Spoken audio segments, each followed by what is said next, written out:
12 rounds of boxing for the IBF Welterweight Championship of the World. Sponsored by Alphabet, Lonsdale, and StubHub, and sanctioned by the British Boxing Board of Control, steward in charge, John Reese, QC, and the International Boxing Federation, supervisor in attendance, Championship Committee Chairman, Lindsay Tucker. At ringside, the three judges scoring will be, all from England, Michael Alexander, Howard Foster, and Dave Paris. And inside the ring, in charge of the action at the bell, also from England, referee Steve Gray. And now, the officials are ready, the fighters are in the ring, and they are ready. Ladies and gentlemen, boxing fans, are you ready? For the thousands in attendance and the millions watching around the world, ladies and gentlemen, let's get ready to rumble!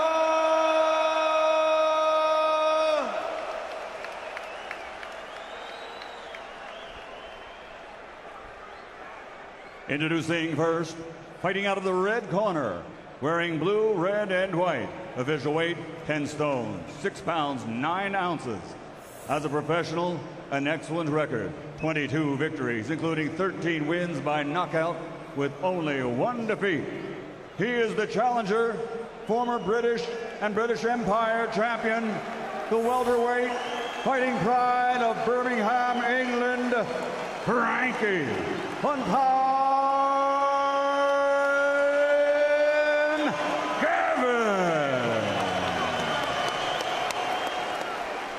and his opponent across the ring, fighting out of the blue corner, wearing red trimmed with gold, officially weighing 10 stone, 6 pounds, 4 ounces. As a professional, his record is a perfect one. 34 fights, 34 victories, including 23 wins by knockout. He's a former intercontinental and international champion and the fighting pride of the Steel City, Sheffield, England, the reigning, defending, undefeated IBF welterweight champion of the world, the special one, Kell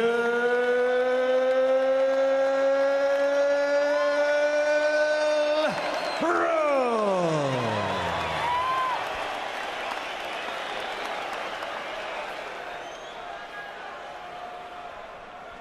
Okay, boys, if I call break, you must take 1 step back. Don't let any of your punches go around the back of the head. And most importantly of all, protect yourselves at all times. Touch gloves. Good luck, boys. A little bit of history being made here. The first all-British world welterweight title fight in over 100 years.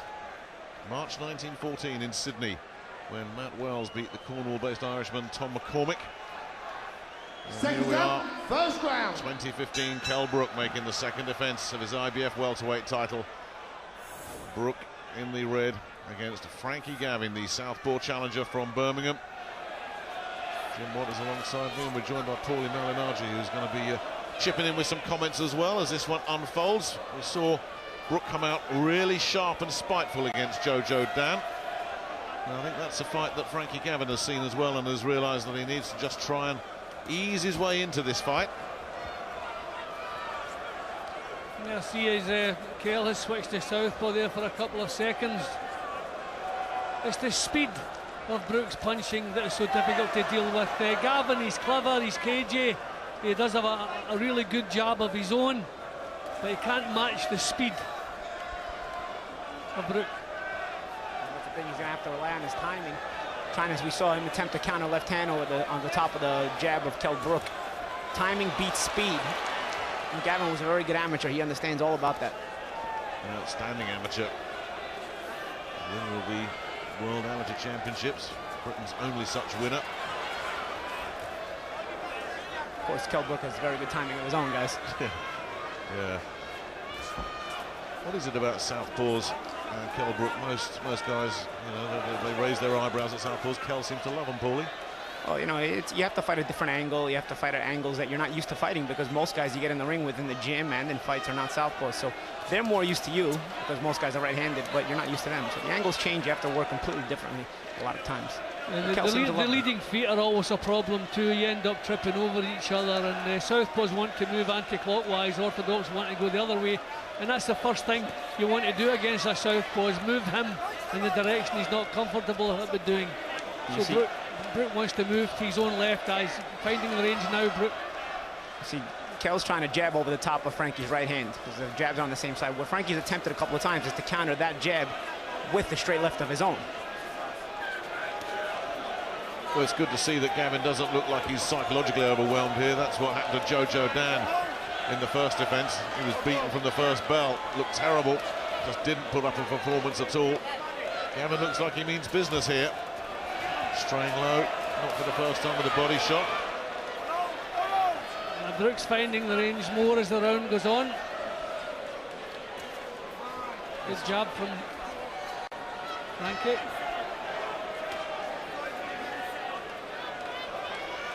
Right now, the hand position in Kell is allowing him to land his jabs. He's already keeping his hand higher. So when the jabs are coming from the same side, see, Kell's hand is on top of Frankie, so he's able to parry his jab down while landing his own at the same time. The hand positioning very important here in round one.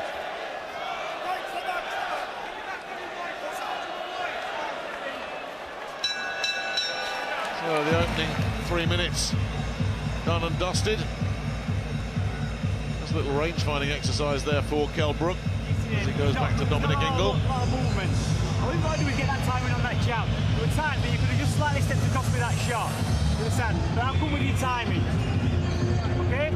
Just watch him coming in with his head. Because every opportunity when you get on him, right, he's going to come down with his head in.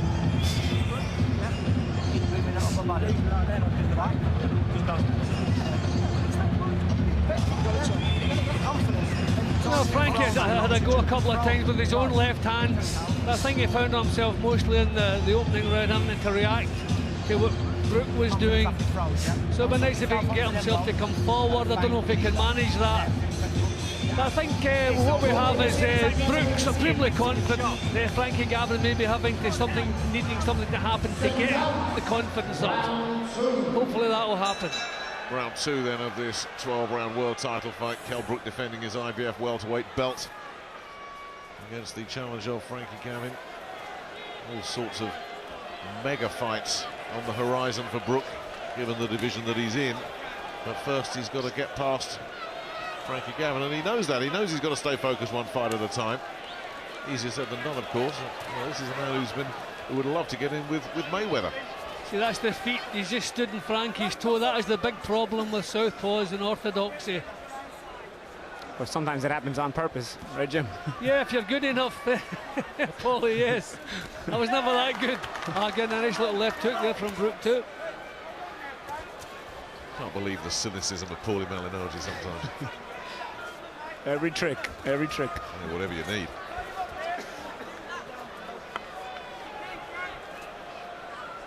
Gavin continuing to try and make this difficult here for Kell Brook. Not allowing the champion to establish any kind of rhythm. Yeah, he's trying to change range and change the distance and not allow Kell to find this proper distance. And Kell's trying to continue to jab because that's basically the best rangefinder, the easiest rangefinder is to jab. So, it's been a little tedious here so far, but both guys jockeying for position, both are good technical fighters. But then the big swinging uppercut missing. You got to watch those clashes of heads.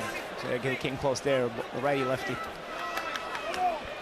See, Gavin's not a fighter who really takes chances at any level he's boxed at, really. He's very precise, very good defensively. And that's the kind of problems he's going to pose for Brook. But he's going to have to be more adventurous if he wants this title to change hands. Well, that's the thing with a big puncher like Kell. You want to take your chances sparingly, especially early on, until you start getting his timing. There's a nice jab by Gavin. Oh, a sharp uppercut just before that from Kell Brook as well.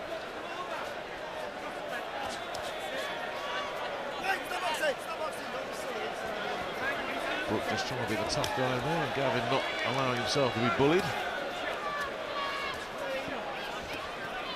That was better again from Brook, but again he's been made to miss. Speaking of tricks, you see how Brook held Gavin's head down with his left hand and hit him with the right hand uppercut with the other hand.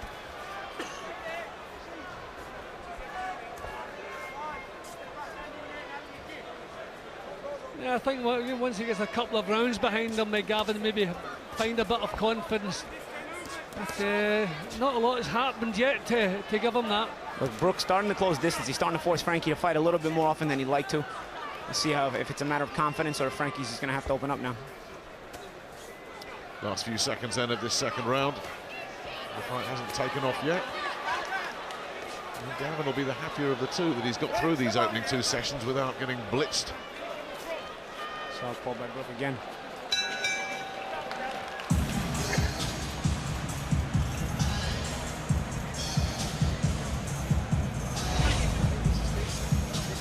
Yeah, well, Frankie, as we thought, he's making it awkward for Brook at times, making him miss. He's always been defensively very good, but Brook always seems to have the last word in any of the exchanges, and he is finding him with the straight right.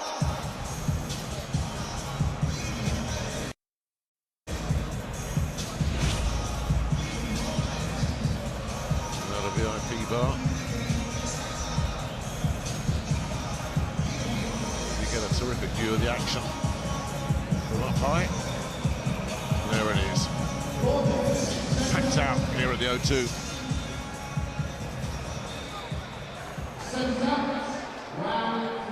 Round 3, you have to say that Frankie Gavin won't be too unhappy with what's happened so far, because not much has happened so far. There's going to come a point in the fight where he's going to have to take some chances too, but for the first couple of rounds, just a matter of feeling out Brook. Well, it'd be a big plus. I mean, keeping in mind Brook's the champion, he's the one who's supposed to impress. So if you can frustrate him, make him a little bit annoyed, make him make some mistakes. But that was nice from Brook. Really quick. Yeah, Brook's starting to get the range sorted out here, and Gavin under a little bit of pressure from the first time in the fight. That's the thing. You're here to frustrate Brook at first, but eventually, you're also here to win the championship of the world. So eventually, Frankie's just looking to get his timing. Eventually, you got to expect him to open up.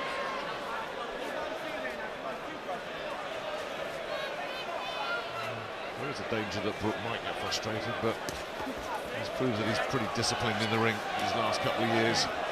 And a real solid look about Brook here as he's going to work a little bit now in this third round.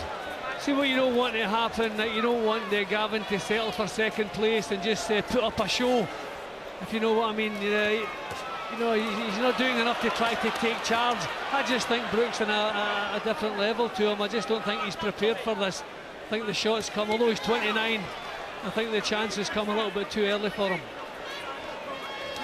Clinical performance by Brook so far. He's starting to mix in right hands, jabs, varying, not losing his distance, maintaining his proper distance, and landing more and more. Yeah, I'm going to say, Paulie, catching him really clean and now starting to go to work on the ropes. Gavin gets off the ropes, but he did take some punishment before he got clear. And Brook starting to settle down and build up some momentum. Nice little counter left hand there from Gavin. But the traffic is mainly going the other way now in this third round. Yeah, Brook has raised the pace now, put the pedal down. Yeah, there's a subtle difference. When Brook lands, he looks to follow it up. When Gavin lands, it's almost like he's happy he stopped Brook from coming forward, and so he wants to reset. Gavin's got to get to that point where if he lands a shot, he's got to look to follow it up with a combination. Yeah, I think you're right, Paul. It's a typical kind of counter-puncher mentality. Make the guy miss, get your counter, and then spoiler, get out of there. And you know what, Jim? It works at times if you're not getting hit too much, but Brook is landing too much for Frankie to get away with that and win rounds with it. And the real bottom line, as you said earlier, Paul, you don't come and steal a world title. You've got to come out and do something to show that you've earned it. Exactly. Well, let's see. It's still early. It's still early. But Brook is starting to really find his range and settle down here in this third round. Last few seconds coming up. And he's up the pace significantly as well. A couple of jogging sessions in the opening 2 rounds. See, Gavin's good at just taking the sting out of punches. He doesn't get caught flush with hard punches. No, he does have good reflexes. So there's a good chance this could go on for a lot of rounds.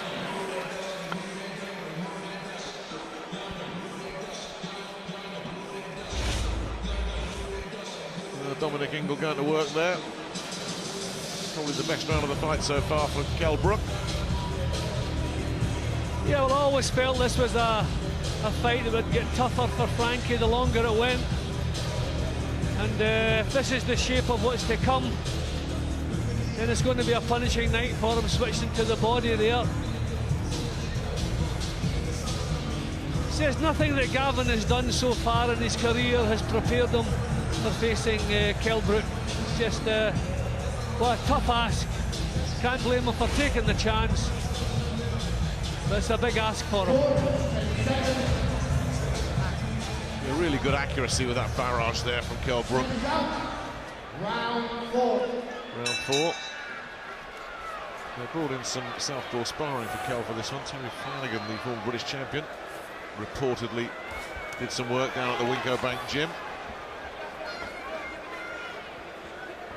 Frankie Gavin sparring partners included Scotty Cardle. That was nice from Gavin.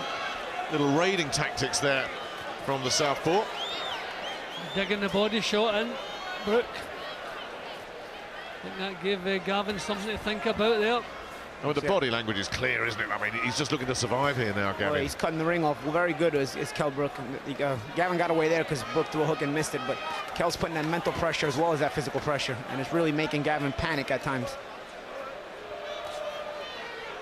Yeah, I think this is getting less and less comfortable for Gavin the longer it goes on. Now Brook taking his time, not in a hurry. He's going about his work with method and thoroughness, and having more and more success the longer it goes on. You know, they say the straight right hand is the answer to the southpaw. I always thought the left hook was more like it, but that straight right is working so well for Brook, just leading with it. Gavin doesn't seem to see it coming. That was better from Gavin. Gavin would move his hands a little bit, he'd land. The problem is he's probably worried about what's coming back from Kell Brook. And does Gavin have the power to hurt Kell Brook? Because that left hand landed pretty clean and just bounced off. Didn't bother Brook one little bit. Takes the shot very well, Brook. Well, what I'd like to see is Gavin throw some combinations. You know, he's got the hand speed to do it, and Brook is pretty set on his feet. You know, I know he's got fast legs, but right now he's pretty planted. So if Gavin can close the distance quickly and get together a 3 or 4 punch combination, you know, maybe force Brook to go defensive a little bit. You know, change his mentality.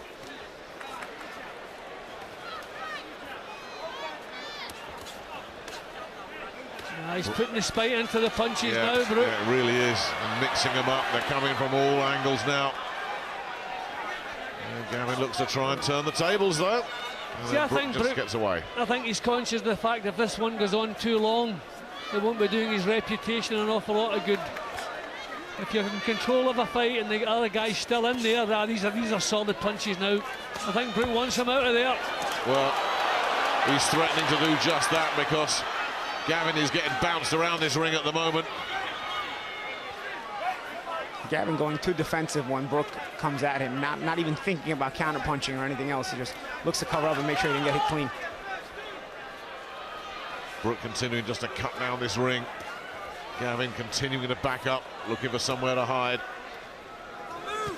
That's 10. That's 10, Dom. And in complete control here, Brook, as Gavin misses with the left, but does connect with that long right hand on the belt. And a big stare from Gavin at Brook at the end of that round. Not sure what that was all about. I think he didn't want him to hit him after the bell, but it was close.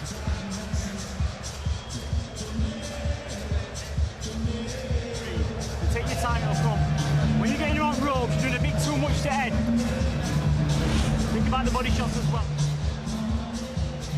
Yeah, there was a kind of little rise in the intensity from Brook in that round. I think he's maybe conscious of the fact if this drags on too many rounds, you know, he's maybe going to take some stick because, you know, he's by far better than Frankie Gavin. He's proved that already. And I don't think he wants this to be going on too long. Gavin's good at taking the sting out of some of the punches, so he's not taking the full force of a lot of the shots, although that one was solid. But Brook, I think he wants the stoppage now. Round 5 then of this 12-rounder. Kell Brook in the red, taking control against Frankie Gavin. The longer it goes on, the more the traffic is one way. A lot of little flurries now and again from Gavin. There's a couple of shots inside by Gavin. That's what you want to see. Him just trying to move his hands when he gets in range. just at least give Brook a chance to think about what might be coming back, even if it's not hard. At least if you're putting punches together, you know, it forces Brook to at least take a step back or go defensive. I don't know about how you guys did it. Brook just looks so comfortable, so physically strong in there. Yes. I think the problem, I mean, tactics and fight plan, they're all wonderful if you're good enough to carry them out. I just don't think Frankie's got anything that's going to trouble Brook. I mean, clearly, Brook is the classier of the two, but Gavin does have some speed, so you'd like to see him use it to the maximum ability that he might be able to do it. You know, he doesn't have the confidence right now. And maybe that's because of Kell Brook. Kell Brook took away that confidence, but you know, you're here for the World Championship, the championship of the world. You got to, you know, put up a bit more of an effort, if you ask me. Yeah, I think Frank, well, that's what I meant when I said I hope he doesn't settle for second place. I think he needed a good start tonight. He didn't get it. So it's just becoming more and more of a struggle the longer it goes. Oh, well done. Took a chance there. But it's the odd little single shot that we see from Frankie Gavin, isn't it? He's not building anything. There's not many combinations.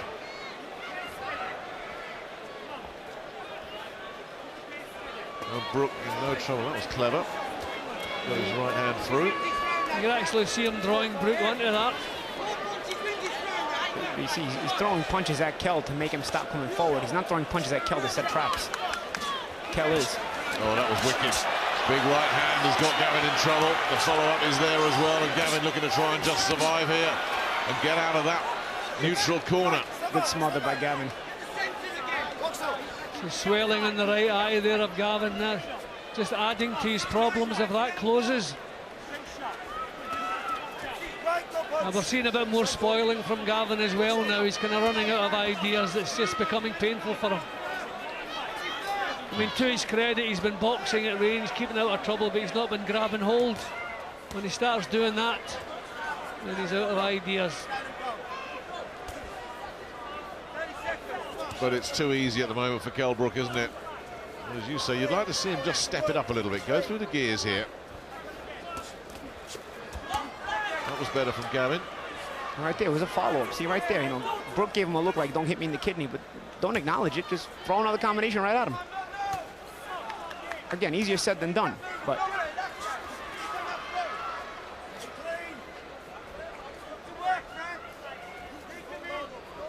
big difference here has been Brook's ability to follow up when he lands. Gavin doesn't even attempt to follow up if he lands anything. One-way traffic here, that's how we're seeing it. Ed is with Paul Smith. How are you seeing it? Well, Paul, do you think that Kell Brook is completely in control of this fight? Round 6. Yeah, thanks, Paul. Round 6 of this 12-rounder.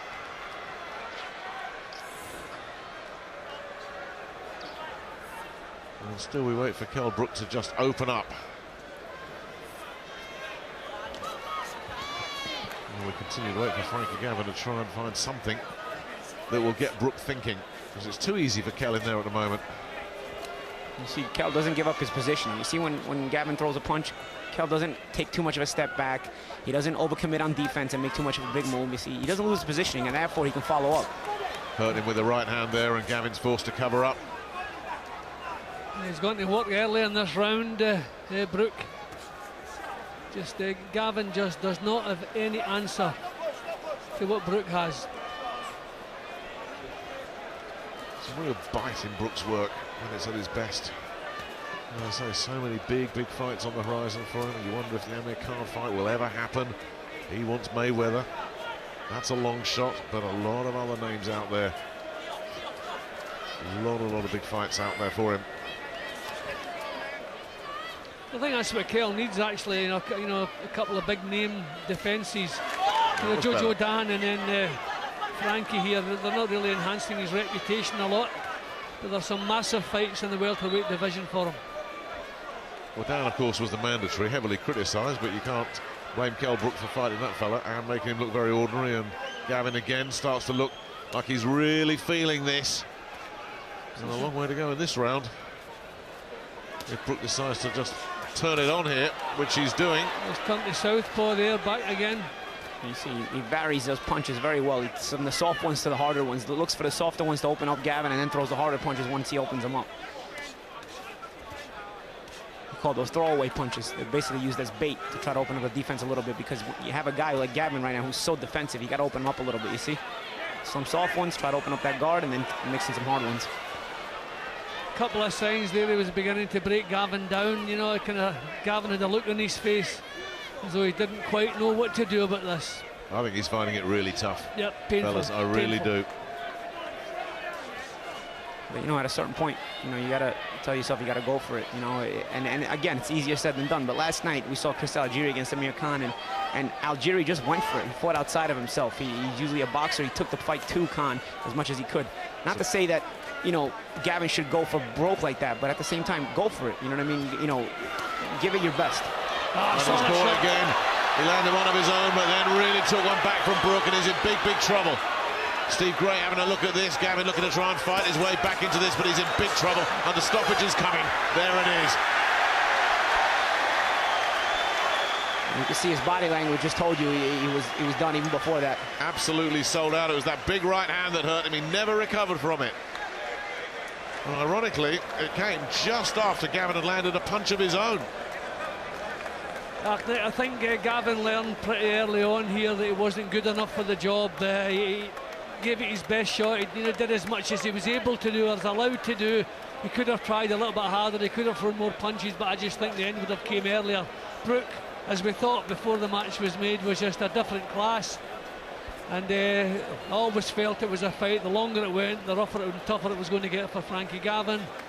And that's how it pretty much played out. We always have debates and discussions about stoppages. Don't think we'll have much about that one. No, not at all. This was almost a sparring session. It looked like and once Brook got him hurt, you know, even before we got to this point with these people, see the combination, the uppercut there by Brook that started it, and the follow-up right hand here.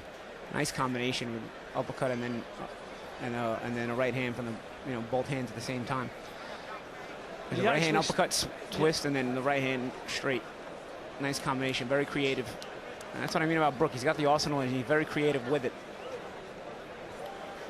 And even before that had happened, the body language of Gavin was telling you that he didn't want anymore. He almost didn't want to be there even before he had been hurt like that. Comes a point in the fight where you get convinced sometimes that you just can't win the fight. And I think Brook did a good job of convincing Gavin pretty early that he wasn't good enough tonight. Yeah, Paulie, and I think he learned that several rounds ago. He put up stubborn resistance. He made the best of the job that he could, but just not in the same league as Kell Brook.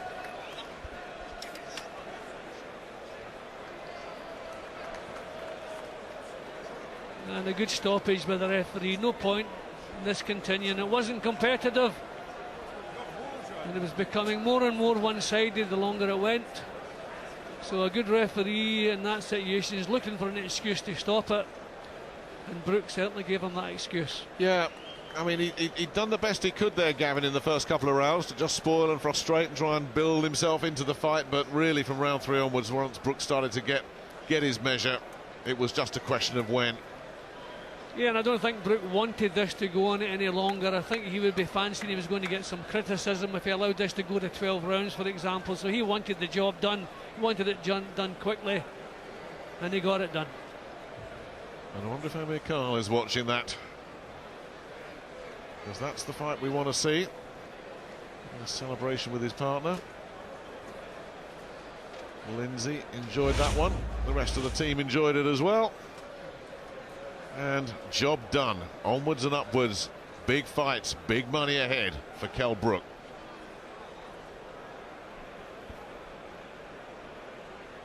Ladies and gentlemen, here at the London O2 Arena, the end comes at 2 minutes 51 seconds of round number 6 as referee Steve Gray has to call a halt to the contest.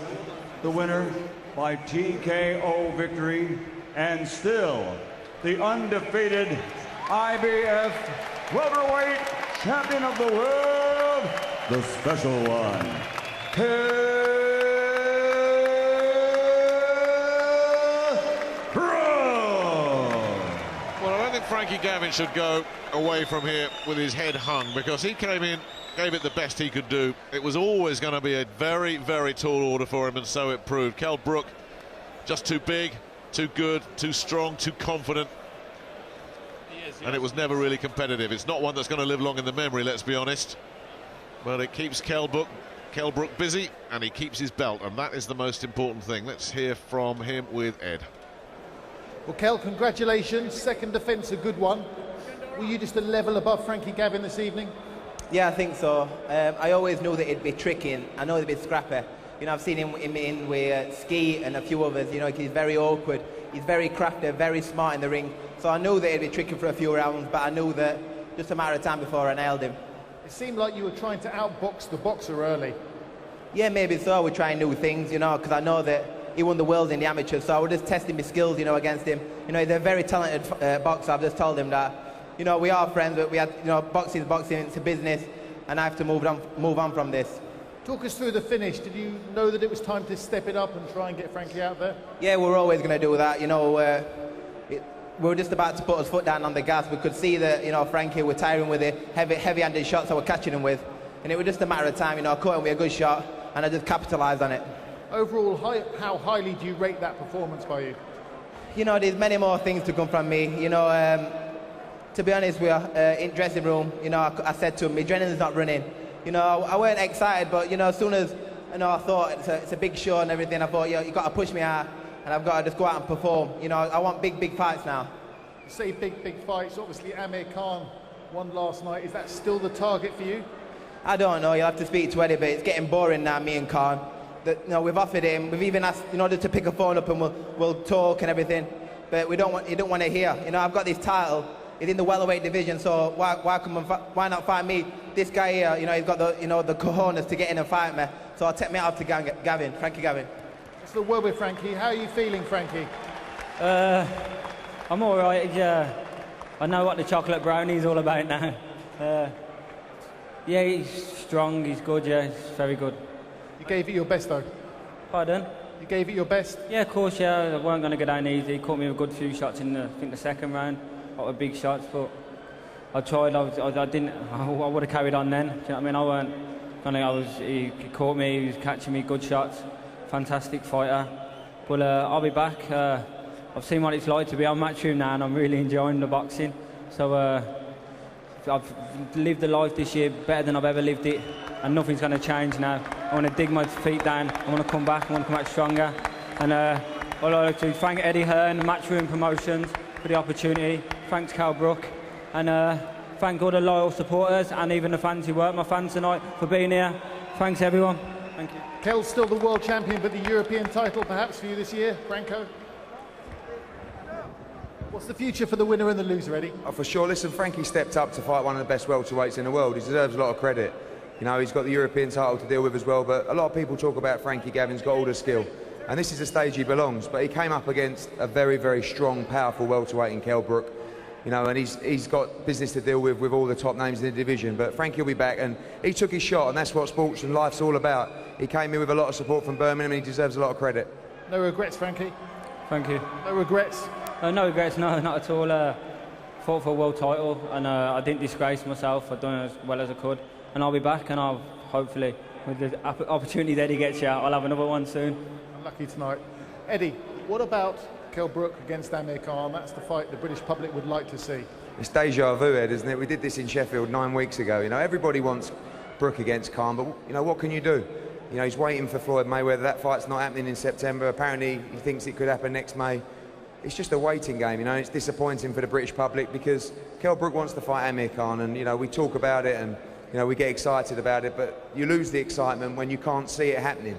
So, you know, we look on. We look at Brandon Rios. We look at Keith Thurman. You know, we look at Manny Pacquiao. These are the names that Kell Brook needs to be fighting next. August the 29th was penciled in before Frankie Gavin, potentially at Bramall Lane. And, you know, he needs those big fights. He needs those big names from America to come over. But, you know, this was 9 weeks after the Jojo Dan fight. It's getting better and better, stronger and stronger. And, you know, Amir Khan, it doesn't look like it's happening. It's disappointing for British boxing, but there's nothing Kell Brook can do. Kell Brook will fight anyone in the division. And you're going to keep him busy? For sure, yeah. You know, I think end of August, early September, back in Sheffield. We need to bring a big name now. You know, I think he's proved himself. Obviously, he's the best domestically. I believe he's the #1 welterweight in the world, apart from a gentleman called Floyd Mayweather. I even believe that Kell Brook can cause him major problems as well. But he's got to prove it. He's got to go in with those top names, and that's got to be next. Well done to the team.